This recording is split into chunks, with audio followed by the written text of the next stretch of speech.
लिहा. 1 वर्ग चौरस फीट पानावर, 1 चौरस फीट हिरव्या पानावर, 1 चौरस फूट हिरव्या पानावर एका दिवसाला 1250 kilo calorie, 1250 kilo calorie, 1250 kilo calorie सौर ऊर्जा पडत असते. Actually the use are receiving.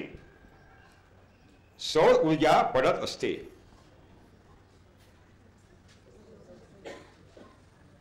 परंतु ईश्वराने पानांना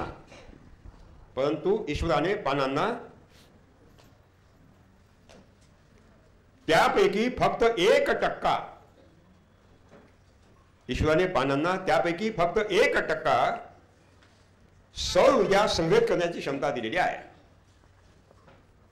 God has given the capacity only to absorb 1% of the solar energy.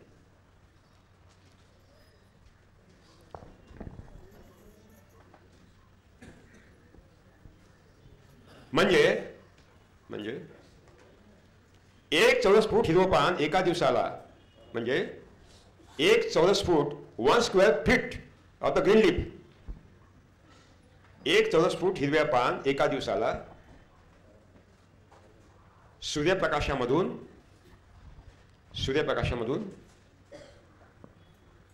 12.5 kilo calorie, 12.5 kilo calorie, 12.5 kilo calorie सौर ऊर्जा संग्रहित करतं. 12.5 किलो कॅलरी सौर ऊर्जा संग्रहित करतं.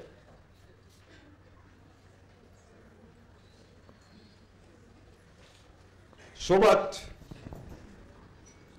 ब्रह्मांडामधून जी येणारी ब्रह्मांड ऊर्जा आहे, cosmic energy coming from cosmos, ब्रह्मांडामधून जी हे ज्योतिताईंचं सूचना आलेली आहे. स्वयंपाकी न आल्यामुळं आजचं जेवण तयार झालेलं नाही,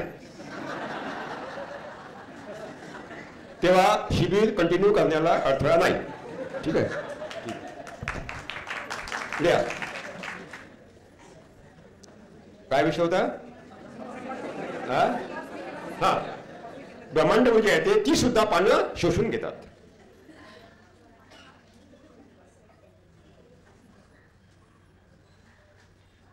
आणि पानामध्ये, शरीरामध्ये जमा होते. That energy is deposited in the body of the vegetation, plant body.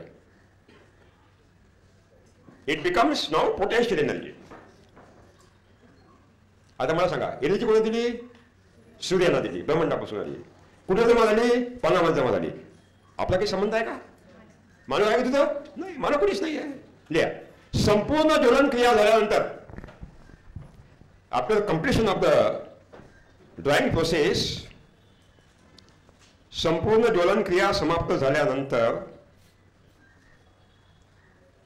1.5 kilo पांढरी राख शिल्लक राहते. 1.5 किलो, 1.5 kg पांढरी व्हाईट ॲश इज रिमेंट.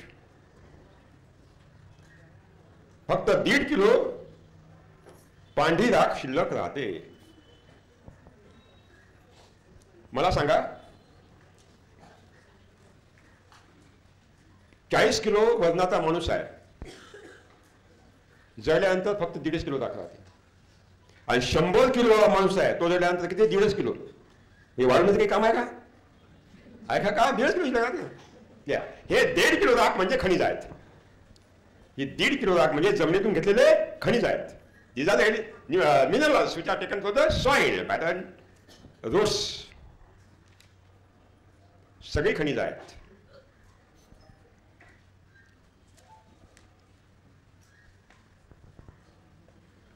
म्हणजे 98.5% मानव कुठंच नाही आहे का? मानव नाही. फक्त आता 1.5 किलो राख कोण पुरवते? लिहा. झाडांच्या दुय्यम मुळ्या आणि मुख्य मूळ, tap root and secondary roots. झाडांच्या दुय्यम मुळ्या आणि मुख्य मूळ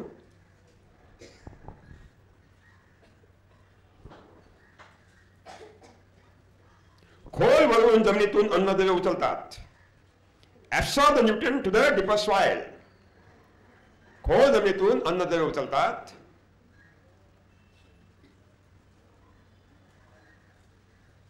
आणि पानामध्ये जमा करतात, शरीरामध्ये जमा करतात.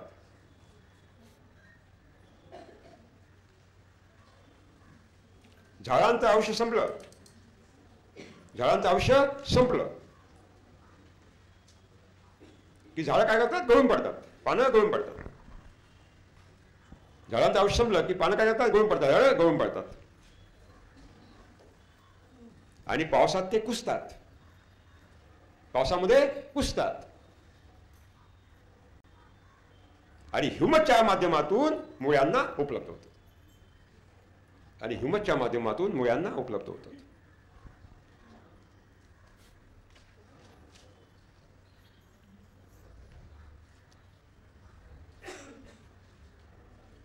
आता मला सांगा, त्या मुळ्यांनी अन्नद्रव्य उचललं, तुम्ही कुठं आहे? तुम्ही आहे का तिथं? नाही आहे. मुळ्यांनी पानाकडे पाठवलं, तुम्ही कुठं आहे? नाही आहे. आणि मुळ्यांनी ते अवशेष गाळत टाकले, तुम्ही कुठं आहे? तुमचे आदेश नव्हते का? नाही. आणि तिकडून ध्रुव बनला, तुम्ही कुठे आहे? नाही. आणि मुळ्यांना अंदर मिळाल, मानव कुठंच. इट इज वो हमारा अहंकार है कि मैं मेरी फसल को बढ़ाता हूं. अहंकार है, पूरा अहंकार. ख्याल में मानव कुठंच नाही आहे. मानव. नंबर 2, देशी गांडूळ. देशी गांडूळ 24 तास जमिनीमध्ये खालीवर खालीवर, जमिनीमध्ये खालीवर खालीवर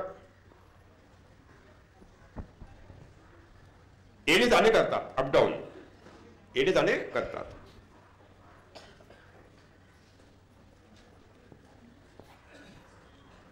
आणि जमिनीला अनंत कोटी छिद्र पाडतात. जमिनीला अनंत कोटी छिद्र पाडतात. Uncountable holes are created in the soil.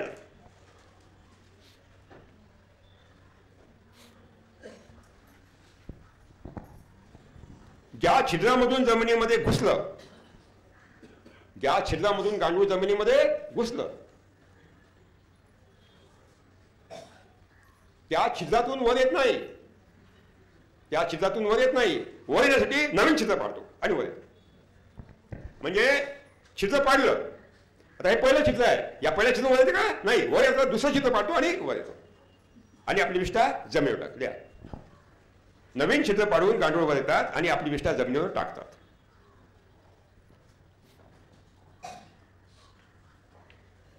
पुन्हा नवीन छिद्र आतमध्ये जाणे, पुन्हा नवीन छिद्र वर येणे, सतत खाली वर खाली वर. आणि जमिनीला काय करतात? प्रचंड जाळ तयार करतात. कशाचं? छिद्राचं.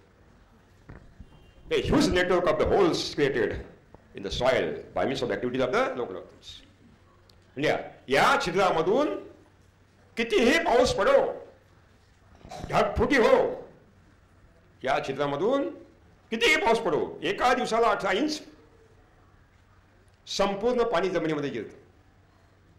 एक थेंब सुद्धा वाहून जात नाही.